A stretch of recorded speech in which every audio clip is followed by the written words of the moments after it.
પછીનો ક્વેશ્ચન, એક જથ્થાબંધ વેપારી, નોખી નોખી લાઈનો છે, 20% ડિસ્કાઉન્ટ આપે છે.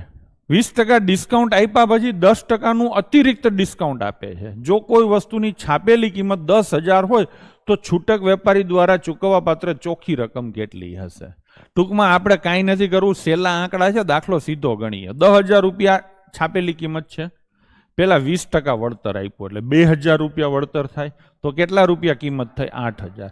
પછી પાછું કેટલું આપ્યું? 10%, એટલે પાછું 800 રૂપિયાનું વળતર આપ્યું, તો 7,200 રૂપિયા ભાવ થાય. ડન ને? તો આન્સર શું આવશે?